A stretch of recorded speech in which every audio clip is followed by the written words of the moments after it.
नमस्कार, स्वागत है आप सभी का जी न्यूज पर। आपके साथ मैं हूं पूर्णिमा मिश्रा। सुबह के 8 बजने वाले हैं। बात होगी सुकमा में नक्सलियों के हमले की, लेकिन शुरुआत देश और दुनिया की 50 बड़ी खबरों के साथ। छत्तीसगढ़ के सुकमा में नक्सलियों का सीआरपीएफ की टीम पर हमला। सीआरपीएफ के 25 जवान शहीद हुए हैं।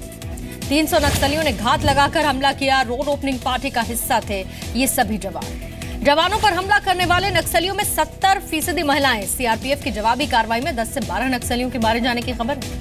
नक्सली हमले में घायल जवानों को हेलीकॉप्टर से सुकमा से रायपुर लाया गया। रामकृष्ण अस्पताल में सभी का इलाज चल रहा है। नक्सली हमले में शहीद जवानों का शव रायपुर लाया गया। आज शव घर भेजा जाएगा। मुख्यमंत्री रमन सिंह ने इमरजेंसी बैठक की है। हमले के बाद हालात पर चर्चा की। सुकमा हमले के बाद राजनाथ सिंह ने पीएम से बातचीत की, हालात की जानकारी दी।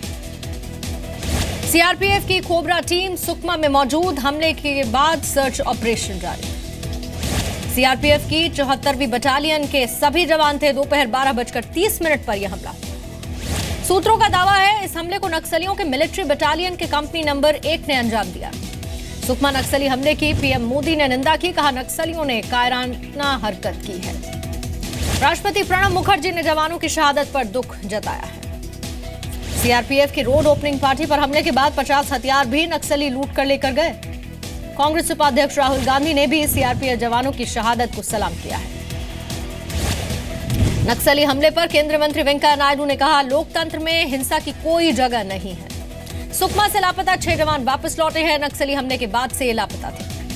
हमले के बाद गृह राज्य मंत्री हंसराज अहीर, सीआरपीएफ के डीजी सुकमा पहुंचे हैं। हालात की जानकारी ली। गृह मंत्री राजनाथ सिंह आज रायपुर जाएंगे, हालात की जानकारी लेंगे। रक्षा विशेषज्ञों के मुताबिक सुकमा हमला पूरी प्लानिंग के साथ किया गया। छत्तीसगढ़ के दंतेवाड़ा में 10 किलोग्राम का विस्फोटक मिला।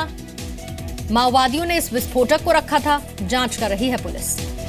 कश्मीर समस्या पर पीएम मोदी से महबूबा मुफ्ती मिली। कहा, वाजपेयी जी ने जहां पर छोड़ा था वहीं से बातचीत शुरू होनी चाहिए।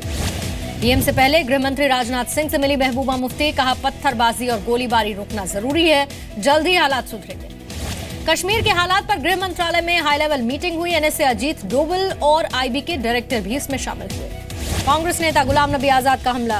कहा, जम्मू कश्मीर में तब तक शांति नहीं होगी जब तक वहां पर बीजेपी पीडीपी की सरकार है। कश्मीर के हालात पर शिवसेना ने सर्वदलीय बैठक की मांग की है। हालात पर रणनीति बनाने की अपील की। कहा, पीडीपी बीजेपी सरकार पूरी तरह से फेल।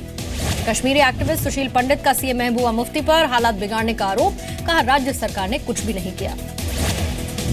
कश्मीर में स्कूल खुलने के बाद फिर से हिंसा शुरू हो गई है। श्रीनगर में छात्रों ने पत्थरबाजी की, सैनिकों पर पत्थर बरसाए, 15 पुलिस वाले घायल हुए। श्रीनगर के लाल चौक पर छात्राओं ने आजादी के नारे लगाए, प्रदर्शनकारियों ने पथराव किया। जम्मू कश्मीर के पुलवामा में पीडीपी जिला अध्यक्ष पर आतंकियों का हमला है। खुलेआम फायरिंग में अब्दुल गनी डार की मौत हुई है। यूके के कोटली में पाकिस्तान विरोधी नारेबाजी हुई। पाकिस्तानी आर्मी के खिलाफ विरोध प्रदर्शन हुआ। कश्मीर में भारतीय जवानों से बदसलूकी पर अदनान सामी ने दुख जताया है। कहा, कुलभूषण को भारत वापस भेजे पाकिस्तान। पशुओं की तस्करी रोकने के लिए सरकारी कमेटी की सिफारिश है। देश भर में गायों को खास पहचान नंबर दिए जाएं। केंद्र ने सुप्रीम कोर्ट में रिपोर्ट पेश कर दी है। ओडिशा माइनिंग मामले में नवीन जिंदल की कंपनी जेएसपीएल को सुप्रीम कोर्ट से राहत नहीं। अदालत ने कच्चा लोहा उठाने की परमिशन नहीं दी। जुलाई में अब अगली सुनवाई होगी। गुड़गांव की विस्ता सोसाइटी केस में यूनिटेक की मुश्किल बढ़ गई है। सुप्रीम कोर्ट की चेतावनी है कि 8 मई तक या तो ब्याज जमा करें या फिर संपत्ति जब्त होगी। फर्जी पासपोर्ट रखने के मामले में गैंगस्टर छोटा राजन समेत 4 लोग दोषी करार दिए गए। विशेष अदालत का फैसला। पाकिस्तान के पूर्व राष्ट्रपति ने हाफिज सईद को आतंकी नहीं माना। कहा, पाकिस्तान के लोग उसे आतंकी नहीं मानते। हैदराबाद में व्हाट्सएप पर ट्रिपल तलाक। पीड़ित का आरोप है दुबई से जन्मदिन पर पति ने ट्रिपल तलाक का मैसेज भेज दिया। अब एनजीटी ही सुनेगा यमुना सफाई से जुड़े हुए मामले। 23 साल से सुप्रीम कोर्ट में चल रहे सभी केस ट्रांसफर हुए। दिल्ली सरकार ने विज्ञापन के दुरुपयोग से जुड़ी फाइल लीक के आदेश दे दिए हैं। मुख्य सचिव अब इसकी जांच करेंगे। नियमों की अनदेखी पर दिल्ली के 5 स्कूलों को सीबीएसई का नोटिस है। 15 दिन के भीतर जवाब देना है। दिल्ली में भैंस लेकर जा रहे 3 लोगों पर हमले का एक आरोपी गिरफ्तार हुआ। आरोपी ने खुद को पीएफए एनजीओ का सदस्य बताया है। दिल्ली की एसिड पीड़ित दूसरों की जिंदगी में अब रंग भरेंगे। टैटू आर्टिस्ट विकास मलानी टैटू बनाने की कला सिखाएंगे।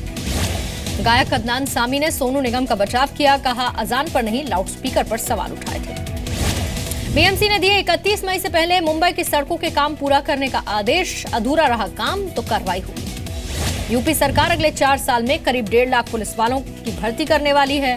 सरकार ने सुप्रीम कोर्ट में इसकी जानकारी दी। अफगानिस्तान के रक्षा मंत्री और सेना प्रमुख ने इस्तीफा दे दिया। सैन्य ठिकानों पर आतंकी हमले के बाद इस्तीफा। नॉर्थ कोरिया ने 85वां सेना दिवस मनाया। सेना के कई बड़े अधिकारी शामिल हुए। रैली भी निकाली गई। सीरिया के होम्स और हमा क्षेत्र में विद्रोहियों पर हवाई हमले किए गए। हमले में कई लोगों के मारे जाने की खबर है।